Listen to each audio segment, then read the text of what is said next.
The old farmhouse stood as a steadfast guardian over acres of rolling green, a patchwork of carefully tended fields stretching to the horizon. I'd inherited the place from my grandfather, a man who knew the land's heartbeat and honored its cycles. He taught me to cherish the quiet solitude, the reward of a day's hard labor, and the unspoken rule that boundaries both physical and personal were sacred. For years, that silent pact held firm. My neighbors, a mostly agreeable lot, understood the code of rural life. Keep the noise low, respect property lines, and don't let your livestock roam onto someone else's land. We lived in harmony, a community knit together by shared values and mutual respect. Or so I believed. Lately, though, a change had crept in. New family city folks chasing a slice of country life had started moving in. They brought different expectations, a looser sense of personal space, and a baffling disregard for private property. There were late-night bonfires blaring music until 3 a.m., unleashed dogs that spooked my chickens, and a relentless stream of requests for organic eggs and fresh vegetables I wasn't even selling. I tried to stay patient, to offer neighborly goodwill. I explained noise ordinances, offered to help fence in their rowdy dogs, even gave them a basket of my produce.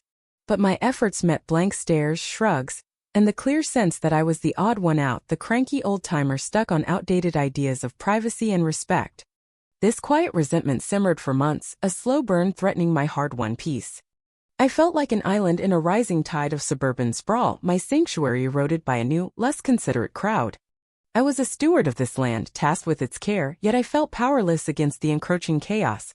The solitude I treasured was giving way to unease, a knowing fear that my rural life was slipping away. And as I'd soon learn, this was just the calm before the storm. The real trouble, the kind that would lead me to questionable choices and deep regret, was about to start with a rogue barbecue and a woman named Linda. It was almost by chance that I stumbled on it. I was deriving the edge of my south field, checking the fence after a storm when I saw it. A lazy plume of smoke curling against the clear sky. Then came the unmistakable smell of grilling meat, normally appetizing, but now an intrusion. As I rounded a bend in the dirt track, the scene hit me like a slap. Spread across my pristine field among wildflowers I'd nurtured for years was a full-blown barbecue. Picnic tables groaned with food, a portable speaker blasted pop tunes, and a crowd milled about, laughing and drinking like they owned the place. At the center, flipping burgers like royalty, was Linda. I'd met Linda once before, soon after she and her family moved into the oversized house that had popped up near my property. She'd stopped by to complain about the offensive smell of manure farming necessity. I calmly explained, and to ask about buying some cute baby chicks for her kids. I politely shut down both requests, sensing an entitlement that grated on me. Now here she was, brazenly turning my land into her personal party venue. The audacity stole my breath. It wasn't just the trespassing, it was the utter disregard for my rights, the dismissal of the years I'd poured into this land. It was as if she thought living nearby gave her free rein to treat my property as her playground. What burned most was their casual arrogance. They weren't sneaking around, they were out in the open, basking in the sun, oblivious to their violation. It was entitlement on full display, and it set my blood boiling. Sitting in my truck, watching the scene, a wave of righteous anger hit me. I felt disrespected, powerless. Years of frustration with these new neighbors boiled over. This wasn't just a barbecue, it was a symbol of everything wrong with the suburban creep, the erosion of rural values, the disregard for what was mine. It felt like a declaration of war, and I knew I couldn't let it slide. My first instinct was to charge in and demand they leave, but I knew that'd spark a messy fight with no clear win. I prided myself on reason, so I opted for diplomacy. I parked at the field's edge and approached, trying to keep my cool. The music grew louder, the laughter more raucous, the smell of meat overwhelming. Linda spotted me, broke off her chat, and sauntered over with a syrupy smile. "Well, hello there," she chirped. "What a nice surprise. I was just thinking of you." "Linda," I said, voice steady, "you're on my property. This is private land and I didn't okay this barbecue." Her smile flickered, but she bounced back fast. "Oh, don't be such a grump," she said, waving a hand. "We're just having fun. Besides," she added with a wink, "this field's too pretty not to use." "That's not the point," I shot back, patience thinning. "This is my livelihood. I work hard to keep this land, and you're treating it like your backyard." She huffed, defensive. "Well, excuse me. I didn't know it was such a big deal. We'll be gone soon. What's the problem? The problem, Linda, I said, biting her name, is you're trespassing. You didn't ask, didn't even tell me. You just assumed you could do whatever you wanted. That's not how it works. She rolled her eyes. Fine, she said, hands up. We'll leave. But you didn't have to be so rude. We were just being neighborly. Neighborly? I scoffed. Trespassing isn't neighborly. I turned to go, her fake sweetness and lack of remorse fueling my frustration. As I walked to my truck, I heard her mutter about grumpy farmers who need to lighten up. Reason wasn't going to work. Linda didn't care about compromise, she only cared about winning. Diplomacy had failed, and it was time for something less polite, more creative. Back at the farmhouse, anger and frustration swirling, I stared at my computer screen, grasping for a solution. The old way cistern letter. A new fence felt too weak against Linda's boldness. Then I remembered Grok, the AI tool I'd been tinkering with for farm tasks. Drafting emails, brainstorming irrigation ideas, even writing fake ads for my produce. It was powerful, churning out smart answers from vast data. Maybe it could help with my Linda problem. I started cautiously, typing how to legally and politely remove trespassers from private property.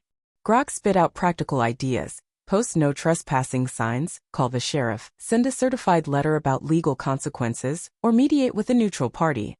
I followed through, mailing Linda a formal letter about boundaries, planting signs around my field, and phoning the sheriff's office who promised to keep watch. But I knew it wouldn't stop her.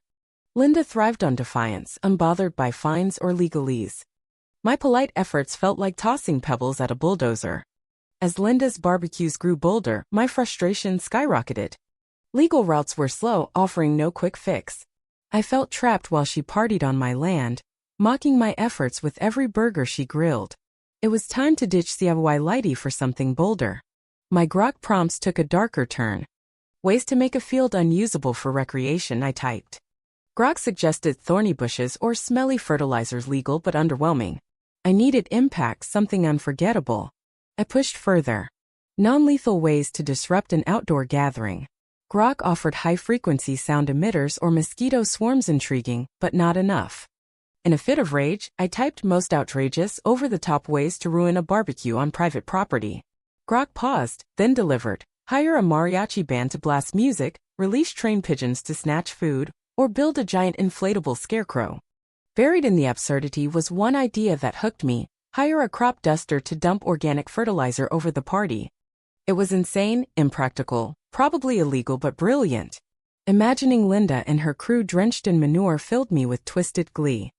I knew it was a terrible idea, a disaster waiting to happen, but the seed was planted. Grok had cracked open a dangerous door and I couldn't resist peeking inside. Days blurred into obsessive planning. The crop duster idea, once a wild fantasy, took root. I scoured the internet for shady crop dusting outfits, manure prices, and legal risks. Some companies would look the other way for cash. Manure wasn't technically hazardous in small doses. Legal fallout seemed manageable if I avoided getting caught. Ethics snagged me, humiliating innocent people just to spite Linda? Risking lawsuits, my reputation for revenge? But every time doubt crept in, I'd picture Linda's smug grin, her laughter echoing her disregard for my land. Doubts faded, replaced by resolve. This wasn't just revenge, it was principle, protecting my property, restoring order. One manure drop at a time. I justified it all. The partygoers were complicit, I told myself. The manure would enrich my soil. I was a vigilante fighting suburban entitlement. I neglected my farm, my friends consumed by the plan. Guilt hit hard, imagining terrified guests, injuries, lawsuits, but Linda's face kept me going. I knew I was spiraling, but the lure of revenge was too strong. The day arrived. I'd hired a pilot, sourced the manure, set the date. Dawn broke clear, my stomach churning with dread and excitement. I paced, rechecking gear, imagining disasters. The pilot, Ray, a gruff man unbothered by the job, assured precision. Still, I feared catastrophe. Doubt screamed, was I becoming the bully I hated? I nearly called it off, but Linda's smugness pushed me forward. I'd invested too much to quit. Ray's truck rolled up. Ready to fertilize? I asked, voice strained. He grunted, expression blank. As we loaded the manure, I wondered if this was my worst mistake. Too late now. The crop duster's roar broke the calm, birds scattering. Ray gave a thumbs up, taxied, and lifted off. I gripped my porch railing, heart pounding, watching the barbecue in the distance, music, laughter, oblivious to the chaos coming. The plane swooped low, nozzle spraying a brown cloud over the party. Music stopped it abruptly, replaced by screams. People fled, tables flipped, food scattered, the air thick with manure stench. Linda stood, drenched, screaming, her face twisted with rage. I watched, torn between grim satisfaction and horror. The plane banked away, the cloud cleared, revealing a ruined field, debris, manure, chaos. Satisfaction faded fast, guilt crashing in. What had I done? I'd crossed a line, become what I despised. Linda staggered toward my property line, screaming threats. I retreated inside, shutting out the nightmare I'd made. The phone rang, Linda, hysterical, vowing lawsuits in jail. "I'm sorry," I stammered. "I just wanted you to stop trespassing." She shrieked. "You dumped manure on us." "That's assault," and hung up. Deputy Carson arrived, calm but disappointed. "Care to explain?"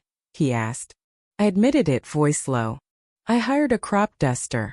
Didn't mean for this." He sighed. "You're a good man, Tom." "Why?" I pleaded. "Linda kept trespassing." I tried talking, but she wouldn't listen. He shook his head. "No excuse. You should have called me." He issued citations for disturbing the peace and improper waste disposal, warning of worse to come. Days became hell. Linda's lawyer sent a letter listing charges: assault, property damage, emotional distress, demanding ruinous sums. Neighbors turned on me, friends distanced themselves. I was a pariah, paranoid, holed up with cameras and a shotgun. Legal fees drained me. I faced jail time for reckless endangerment. In desperation, I erased my grok history, hoping to hide my planning. I tried bribing Ray, but he laughed me off. I wrote apologies to partygoers, offering money, but they tore them up, accusing me of fake remorse. The damage was done. At trial, the jury found me guilty. 6 months in jail, 5 years probation, crippling restitution. Handcuffed, I saw Linda's triumphant smirk. In jail, I reflected. My anger had blinded me, grok enabling my worst impulses. I'd destroyed myself. Years later, I returned to a neglected farm, a humbled man. Linda was gone, new neighbors wary. I use grok cautiously now, writing letters for peace, researching sustainable farming. The manure bombing haunted me, but Deputy Carson brought news. Linda forgave me. Relief hit hard. The farm's wild now, but resilient. I advocate for ethical tech use, sharing my story as a warning. The scar remains, but so does hope. The sun sets and I, once the manure bomber, stand grateful for a new start.